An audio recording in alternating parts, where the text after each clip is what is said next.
Mr. Louis Dias, gentlemen at the head table, friends.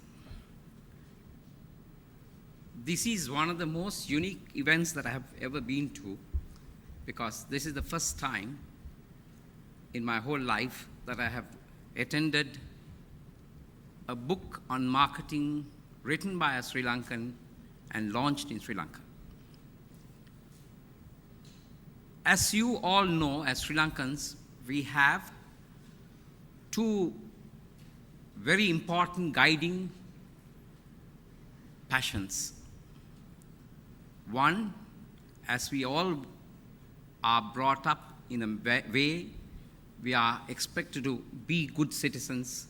Every one of us is expected to properly follow a religion according to our beliefs.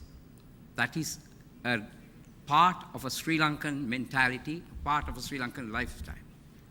Second aspect that we get in depth to understand, pursue, and relish and cherish is education. There is no parent in this country who would not have told his or her child not to follow a religion or not to get educated. Even the poorest of poor, even the richest of richest, would want their children to be brought up in the best fashion through passion of love for religion and love for education, beside all the other good aspects of good living. Louis, what you have been doing all these years since you have qualified in marketing is to take one aspect of every religion and delve it into a higher depth or deeper status. That is to share with people what you know, and what you know you will not hold from anybody. This, I believe, is one of the most selfless aspects of an individual. Every one of us is taught in our own religions that we have to be selfless, to be sharing with others, do for the good of the others. And your passion for teaching, your passion for involvement in education has been something that has brought you to this state where you want to go to the next stage of your imparting of knowledge through the publishing of a book on marketing for the Sri Lankans as well as the world. Congratulations to you for that very valuable, selfless idea that you took to a fruition. And today, you are launching this book in front of your relatives, your friends, your business associates, and as you mentioned to me, a majority of your students who are present here today. Now, Dirit, in his presentation, gave you an insight of what marketing is and what marketing should be. I'm not delving into that area because I think there is enough that you can read in the book on marketing. But I must bring you to history to see how marketing has come to this stage in this country from where it was and where it wasn't. Because many of you are not in marketing, probably those of you who are friends of Louis, but you have an appreciation of what marketing can do and what marketing does. Way back in the 1960s, if you opened a newspaper, there was nothing about marketing. There was nothing about marketing and not even a mention of the word marketing.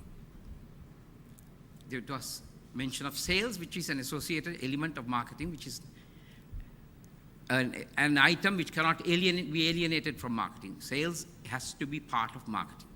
And that was the focus that we had.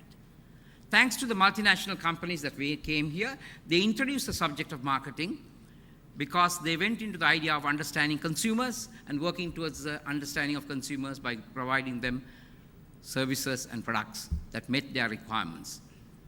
So there was a scientific side to it which was brought in, and each of us have, whatever way we have contributed to develop that further. I can tell you from my own life what marketing was and what marketing wasn't. I was a student of science, and my father was a doctor. He being a doctor, and his first child to do science was myself out of a family of 9 children. So he expected me to follow him to become a doctor. And he was very disappointed when I decided that I couldn't get through my physics paper with sufficient marks to get into the medical college. So I dropped the whole thing of getting into the medical college. And I didn't want to sit the exams again. And my father was very angry about it. 2 years later, I was engaged in doing some work for Ceylon Tobacco Company. And there I was introduced to the subject of marketing through the late Mr. Egerton Kanagasabe. And that evoked a passion in me to get interested in the subject. And I went and told my mother that I want to sit the examinations of the Chartered Institute of Marketing UK, of the Institute of Marketing UK. And my mother had to disclose this to the father. My father, being a doctor and also somebody who was passionately engaged in getting the medical profession developed, had one sentence to say: let him go and do anything. I will not spend a cent on other than medicine. That was the way. But in life, you know that the intuition is much deeper in the mother than the father. And mother's feelings are invariably expressed in no uncertain terms to give confidence to children. And my mother said, when she came out of the room, "Don't worry, Puta, I'll give you the money for your studies." And that is the beginning of my own career in marketing. Now, this phase went off. We've studied our marketing exam for the marketing examinations. We got through the marketing examinations. And then, like Louis, many of us devoted ourselves to teaching marketing because we felt that if we develop others on the subject of marketing, we certainly will be contributing to national development, to the betterment of our country. And I don't think any of us would hesitate to think at this moment that we have not done that. The subject of marketing became so involved and engaging that there was enthusiasm in the country rapidly to study marketing, to learn marketing. We had the CIM examinations, which were really the ones because we were so used to British examinations in here, mechanical engineering, accountancy, etc., that when the Marketing Institute introduced the subject of examinations for marketing, it was also accepted. But we had certain difficulties. I won't go to those details because this is not the audience for me to say that and waste your time. But there were difficulties even to study marketing at that time. There were no textbooks. There were no tuition centers, so we had to do self-study. So much so, when I recently told, when they were planning the convocation for the CIM examination, I said, in our day, we didn't have a convocation.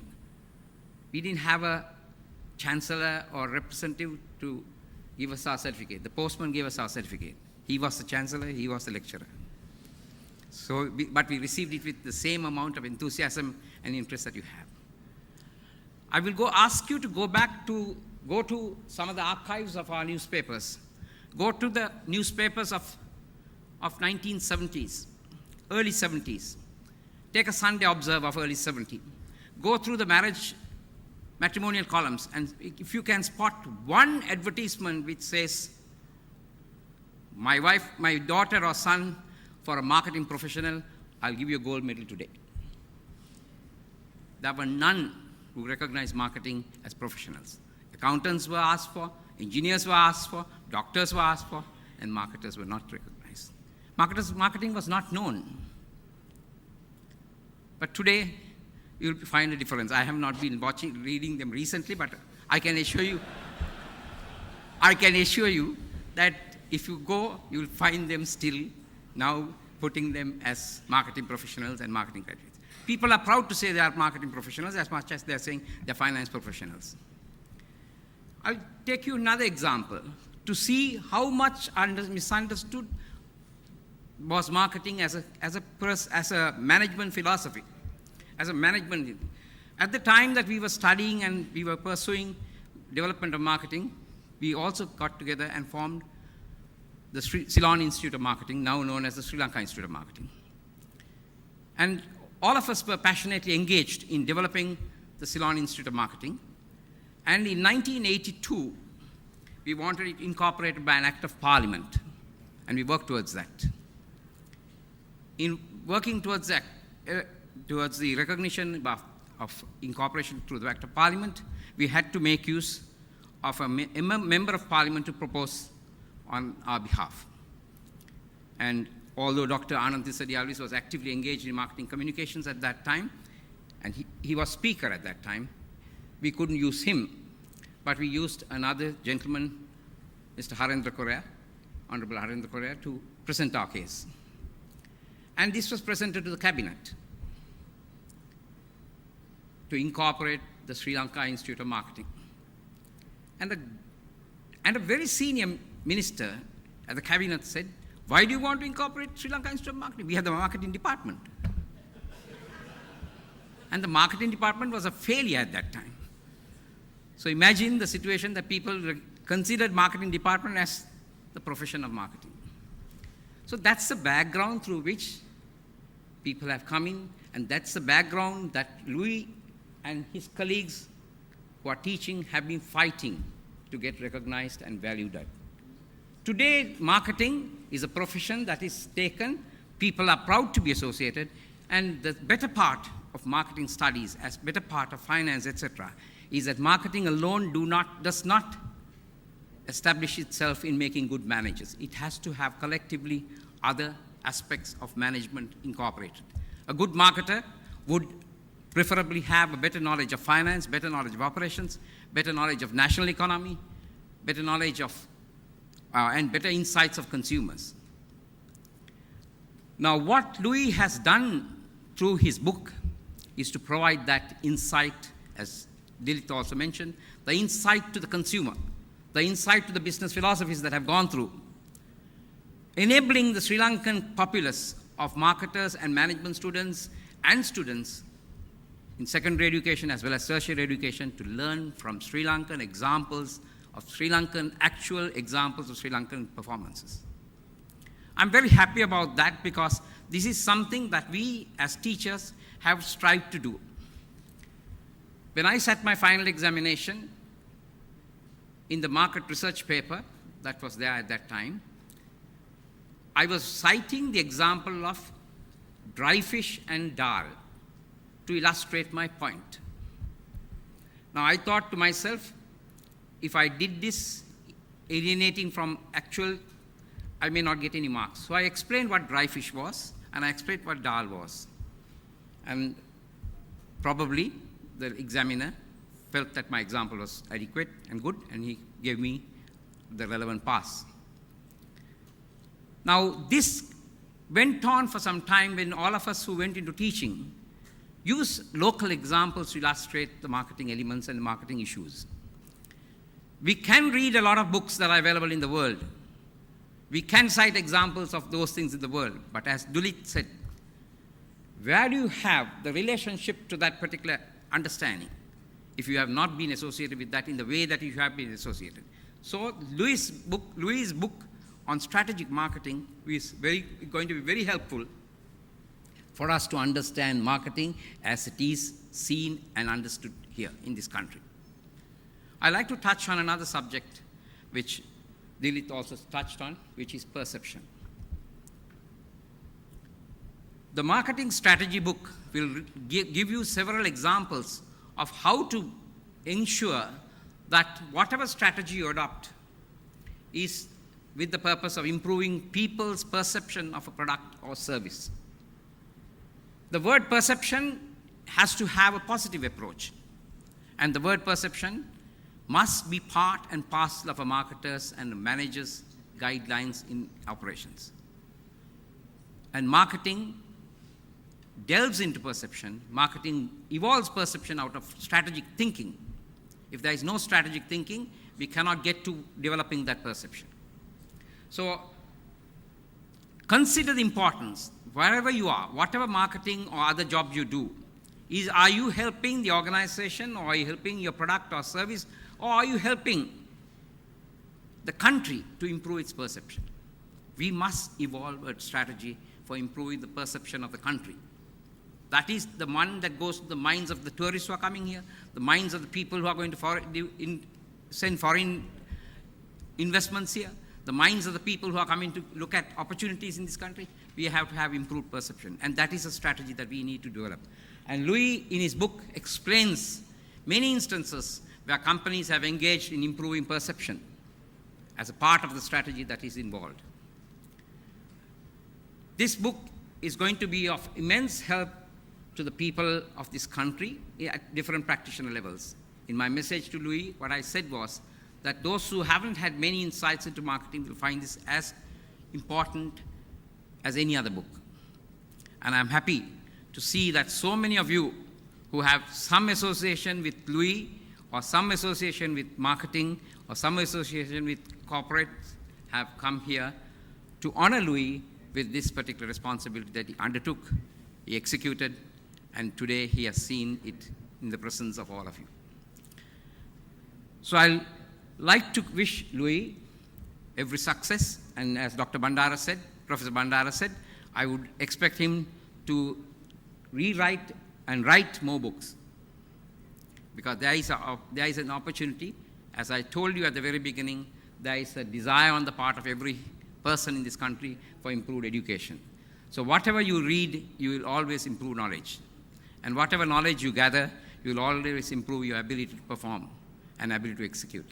And that's the focus of what you are doing as a teacher, what you are doing as a writer, and what you are probably doing as a practitioner in your current career. I must conclude my short talk with something that I have benefited from and something I would like to acknowledge in public. They say every successful man has an equally successful woman behind. I think that is a misnomer.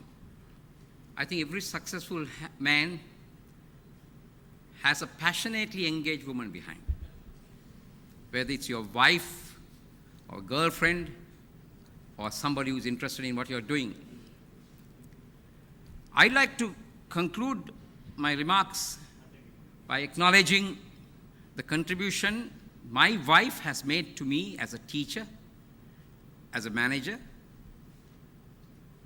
and as somebody who has got engaged in different professional bodies. If not for the commitment that she had to allow me to do what I wanted to do,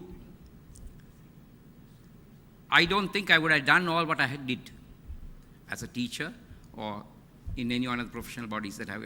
We sacrifice the family for the sake of the profession. We sacrifice the family for the purpose of evolving and engaging ourselves with other people who want to develop. But the sacrifice they make silently is something that is not sometimes known to the public.